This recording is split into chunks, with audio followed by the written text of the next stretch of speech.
I remember the day so clearly. It was a Saturday morning, and the house was quiet, except for the soft hum of cartoons coming from the living room where our son was sitting. I had misplaced my watch, again, and was rifling through the drawer of our bedroom dresser, convinced I'd find it buried under the usual clutter. Instead, my fingers grazed something unexpected, a small velvet box. Curious, I pulled it out and opened it. Inside was a necklace. Not just any necklace. This one was elegant, expensive-looking, with a delicate chain and a pendant that caught the light like it held a secret of its own. My first thought was simple. It must be a gift for me. Maybe for our anniversary next week. I smiled, thinking about how my wife had always been thoughtful with surprises. But even then, there was a shadow of unease. Lately she had been distant. She'd started spending more hours at work, often glued to her phone, and seemed distracted during family dinners. I chalked it up to stress or exhaustion. Still, I closed the drawer and decided to let the necklace be, convincing myself it was nothing more than a sweet surprise, waiting for the right moment. A week later, our anniversary came and went. We had dinner at home, a quiet celebration with just the two of us after putting our son to bed.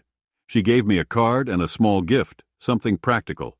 Nothing extravagant, nothing sentimental. And certainly, no necklace. I didn't mention it. Maybe she was saving it for a different occasion?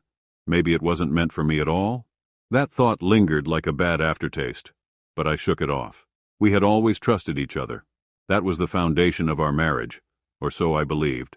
Over the next few weeks, the small signs became harder to ignore.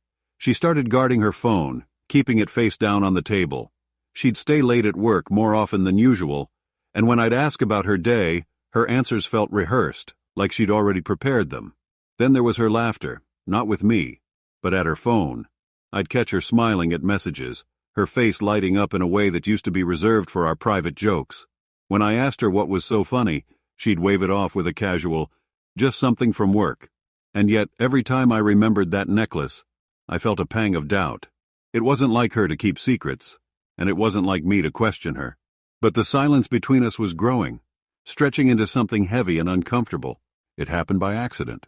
One evening I was scrolling through photos on her laptop, trying to find a picture of our son from his school play. I clicked on a folder labeled Events and began browsing. That's when I saw it. A picture of her at what looked like a company party.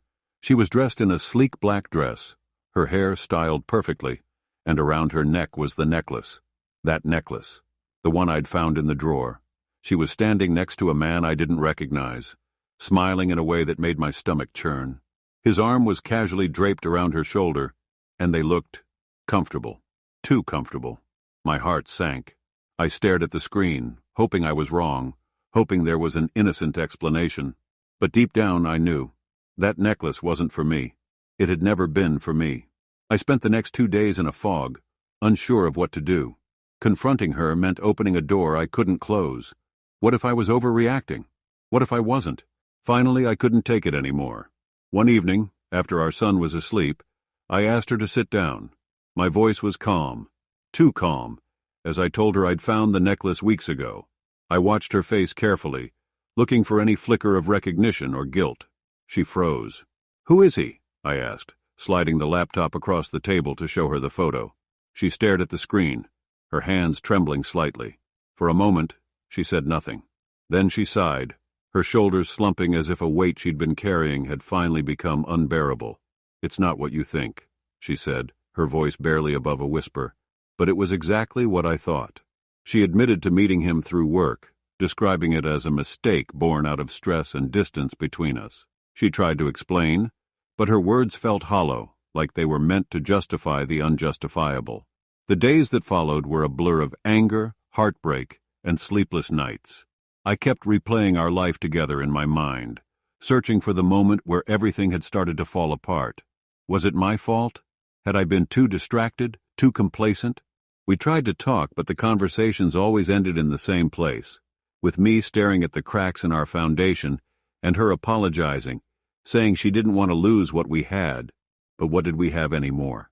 The trust was gone, shattered into pieces too small to put back together.